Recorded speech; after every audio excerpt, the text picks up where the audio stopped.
Dulu, waktu Ronaldo pindah dari Manchester United ke Real Madrid, banyak orang yang nggak nyangka kalau ada klub yang rela ngeluarin hampir 100 juta euro buat satu pemain aja. Bayangin, harga Ronaldo waktu itu masih lebih mahal dibanding satu skuad Deportivo yang cuma berkisar 70-80 juta euro. Padahal Deportivo itu tim papan tengah La Liga dan gapnya sama Real Madrid udah sejauh itu. Dan kalau sekarang kita lihat pemain harga 100 juta euro itu udah jadi kayak biasa aja. Kalau dibeli mahal dan perform sih nggak apa-apa ya. Ya jadinya worth it aja. Klub udah keluar duit gede, mereka juga dapat pemain yang terbaik. Tapi masalahnya zaman sekarang, kebanyakan pemain-pemain yang dihargain 100 juta euro itu malah scam. Ada yang habis dibeli cedera terus, ada yang semakin gendut terus nggak pernah main. Sebenarnya siapa sih yang bikin harga pemain ini jadi nggak ngotak?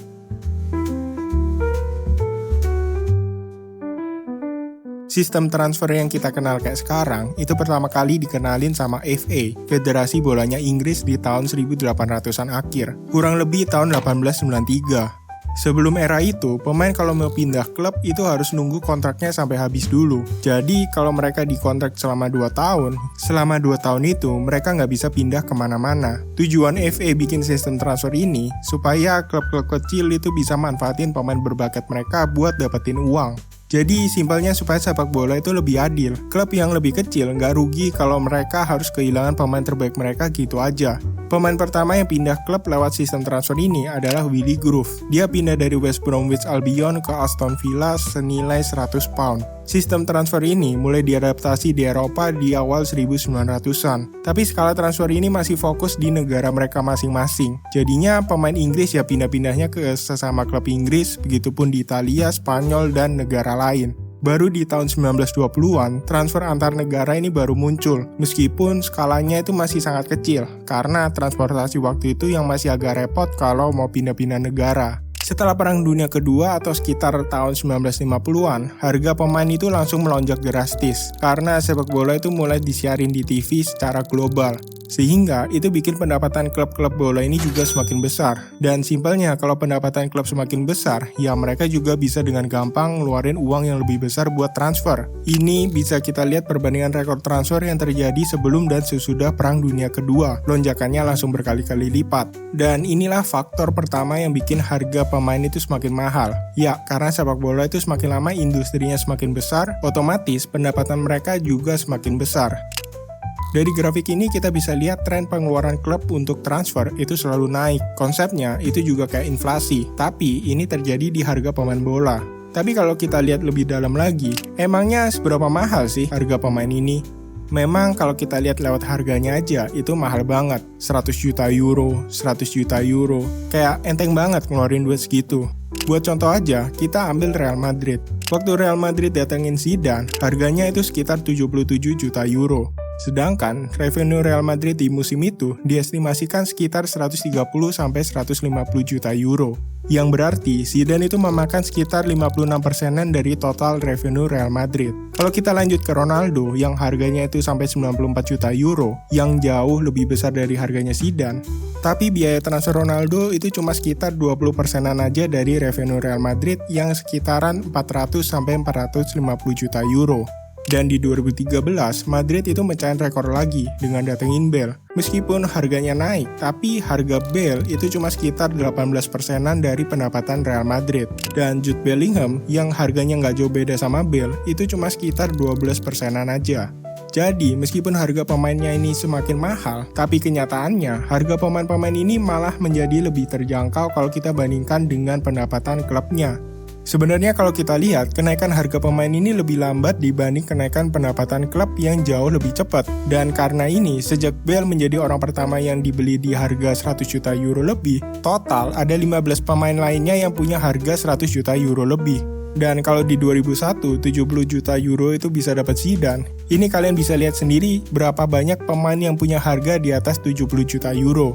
Di kasus ini, menurut kita sih juga masih fair. Semua klub juga merasakan keuntungan yang sama dengan perkembangan industri sepak bola ini. Nah, kita masuk ke faktor yang kedua, yaitu owner yang royal. Faktor owner inilah yang paling krusial di dunia transfer pemain. Kenapa bisa gitu? Kalau kalian ditanya, kenapa kalian pingin pemain ini atau pemain itu buat main di klub kalian? Pasti jawabannya karena pemain itu jago atau pemain ini jago dan mereka diharapkan bisa ngangkat klub ini ke level selanjutnya. Ya, itu menurut pandangan kita sebagai fans bola aja. Kita pingin klub kita jadi lebih baik. Tapi nggak sesimpel itu buat owner-owner klub bola di era sekarang. Kita tahu kalau mayoritas dari mereka atau bahkan semuanya adalah seorang bisnismen. Dan apa tujuan seorang bisnismen? Yaitu mencari untung. Untung di sini nggak selamanya tentang uang.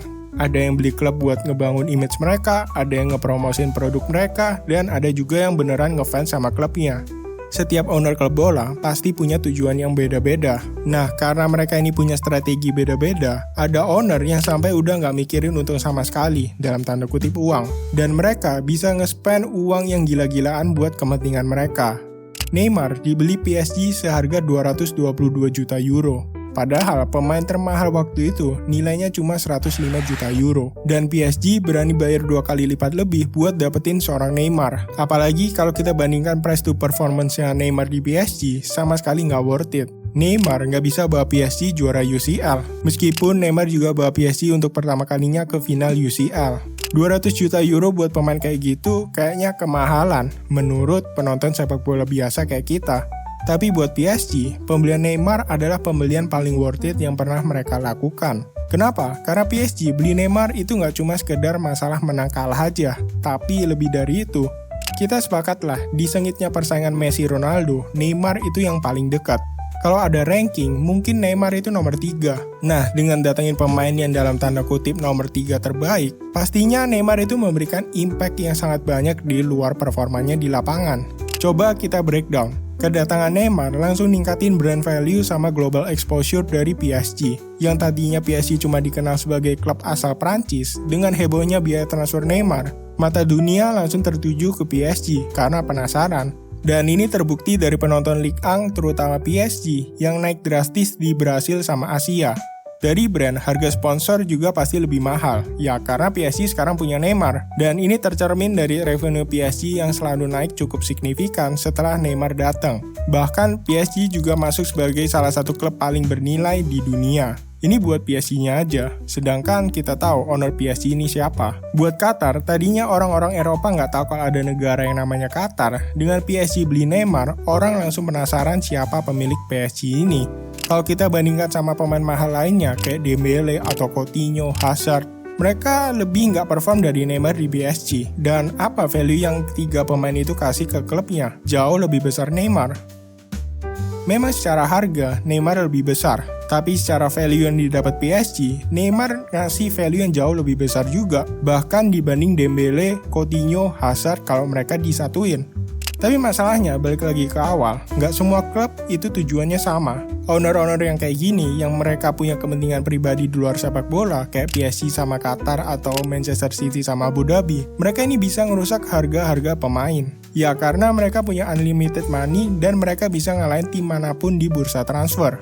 Faktor ini bikin value dari pemain itu nggak jelas dari mana patokannya. Yang tadinya harga pemain itu dipengaruhi sama faktor performa di lapangan aja, sekarang klub harus merhatiin dari segi brand image, dari ini, dari itu, yang dimana setiap klub kebutuhannya itu nggak sama. Makanya sering kita lihat pemain-pemain ini nggak sesuai sama harganya. Ya karena tadi, harga yang dikasih itu bukan cuma harga berdasarkan performa, tapi ada bumbu-bumbu yang ditambahkan supaya harganya itu semakin mahal. Kalau di kasus pertama, kita tahu kalau revenue klub-klub yang naik bikin mereka dengan gampang beli pemain-pemain. Nah, kasus kedua ini, udah revenue klub mereka naik, ditambah mereka punya owner yang uangnya itu nggak bisa habis. Dampaknya itu nggak cuma terjadi di pemain kelas atas saja, tapi juga pemain-pemain menengah, seperti contohnya Kolo Muani. Bisa dibilang ini pemain biasa aja, bukan pemain top. Tapi dari harganya itu sama kayak Harry Kane, pemain yang udah sangat jelas ini pemain top. Harganya sama-sama 95 juta. Atau Anthony yang harganya 95 juta euro juga, dan harganya itu nggak jauh beda sama Gareth Bale. Dulu Bale dibeli harga segitu karena dia juga udah terbukti permainannya di IPL. Wajar banget Madrid berani beli harga segitu. Nah, sedangkan Anthony, jagonya itu di Ajax, Liga Belanda yang levelnya itu sangat jauh sama liga-liga kayak IPL, La Liga, atau Serie A. Mungkin dulu harga 20-30 juta euro itu kita bisa dapat pemain selevel Anthony. Tapi karena ada faktor-faktor tadi, harga pemain itu jadi nggak masuk akal semuanya. Ini contoh terakhir, Modric. Salah satu midfielder terbaik yang Madrid pernah punya. Harganya dulu itu cuma 35 juta euro. Sekarang kalau kita mau cari midfielder yang bagus, harganya itu udah jauh banget. Declan Rice 116 juta euro, Enzo Fernandez 121 juta euro, Frankie De Jong 86 juta euro. Bahkan Real Madrid sendiri yang pengen cari penggantinya Modric harus ngeluarin 111 juta euro buat Camavinga sama Tchouaméni, dan mereka dapatnya itu pemain muda yang belum terbukti sama sekali. Owner-owner yang udah kita jelaskan tadi, mereka punya tujuan mereka masing-masing. Nah, tapi ada satu lagi tipe owner yang paling beda, yaitu owner yang nggak ngerti bola. Siapa lagi kalau bukan Todd Boehly. Dari antara semua owner yang pernah ada, menurut kita Todd Boehly lah yang paling ngerusak harga pemain. Ya, kalian bisa lihat sendiri list pemain yang dibeli sama Boehly. Musim 2022-2023, Boehly ngeluarin 630 juta euro lebih buat pemain, dan mereka di IPL cuma finish posisi 12. Musim berikutnya, 464 juta euro lagi tambahan, yang artinya Boehly udah ngeluarin 1 M euro lebih buat naikin posisi Chelsea dari 12 ke posisi ke-6. Banyak banget pemain yang punya nama-nama susah alias jarang kita dengar, tapi Chelsea beli. Dan di era Boehly, Chelsea ini terkenal suka nyerobot pemain incerannya klub lain. Kayak Mudryk, Arsenal udah ngebid Mudryk harga 70 juta euro, tiba-tiba Chelsea langsung nyerobot ngasih harga total 100 juta euro plus add-on. Caicedo yang diincar Liverpool langsung dibayarin Chelsea 116 juta euro. Enzo Fernandez karena performanya di Piala Dunia, banyak klub yang tertarik sama Enzo ini. Tapi Chelsea tanpa banyak basa-basi langsung bayarin release clause-nya Enzo senilai 121 juta euro. Masih ada Lavia yang dikasih offer sama Chelsea 62 juta euro, Wesley Fofana 82 juta euro. Harga yang di offer sama Chelsea ini udah super nggak masuk akal lagi. Sampai bisa dibilang bikin klub-klub lain itu minder mau ngasih offer lagi. Ya karena harga yang dikasih Chelsea itu udah gila banget. Dan faktor terakhir adalah market value. Pasti kalian sudah familiar sama istilah market value. Market value pemain ini 100 juta, market value pemain itu 50 juta. Tapi kalian pernah mikir nggak, sebenarnya market value ini apa sih? Jadi, market value itu dipopulerkan sama perusahaan asal Jerman, Transfer Market. Buat yang nggak ngerti, Transfer Market itu website yang nyediain data statistik yang sangat lengkap dari pemain bola atau klub, mulai dari harga transfer, sejarah transfernya, trofi, sampai ke pertandingannya. Nah, website ini ada yang namanya market value, yaitu estimasi value ke suatu pemain, yang dimana ini bukan nilai sesungguhnya, karena pada kenyataannya, nilai dari pemain itu bisa lebih tinggi atau lebih rendah dari market value-nya. Dan nilai dari market value ini sering digunakan terutama media-media untuk menilai suatu pemain. Tapi kalian tahu nggak gimana transfer market bisa ngeluarin market value ini? Jadi cara transfer market ngeluarin data dari market value ini berasal dari volunteer yang bekerja sama mereka. Jumlahnya itu ada ribuan. Nah dari sini aja kita bisa mikir, siapa volunteer ini? Ya tentunya mereka adalah orang-orang random yang kebetulan ada di satu komunitas yang sama. Dan mereka diskusi untuk menentukan harganya Mbappe ini cocok dihargain berapa. Meskipun mereka punya acuan untuk menilai kayak dari umur, performa, dan lain-lain, tapi tetap aja mereka ini orang random yang mungkin gak punya kepentingan di sepak bola sama sekali. Yang artinya nilai dari market value ini sama sekali gak ada dasarnya. Dan ini juga dikonfirmasi oleh petingginya transfer market. Kalau mereka gak pakai metode saintifik sama sekali buat nentuin harga dari market value. Dan itu sama sekali gak bisa dibuat acuan sama klub-klub bola. Bahkan salah satu volunteernya itu ngomong kalau dia itu cuma iseng ikut-ikutan aja buat nentuin market value pemain-pemain bola tadi. Ya kesimpulannya market value ini ditujukan buat kita-kita aja untuk hiburan. Emangnya ada owner klub atau pemain atau orang yang kerja di industri sepak bola percaya sama market value? Seharusnya sih nggak ada ya. Dunia sepak bola itu udah profesional. Perputaran uangnya itu udah triliunan. Jadi nggak mungkin mereka bisa ditipu sama market value. Presiden terbaik Barcelona, Bartomeu, menggunakan nilai market value dari transfer market buat nentuin harganya Arthur Melo. Dan parahnya, tetap aja ada klub yang mau beli, dan itu Juventus. Bayangin, sekelas Barcelona, make market value yang gak jelas ini buat jadi patokan. Gak heran gimana hancurnya Barcelona di tangan Bartomeu. Dan pastinya, ini bukan kali pertama Bartomeu make market value buat nentuin harga. Bisa-bisa selama ini Barca kena tipu karena mereka percaya sama market value.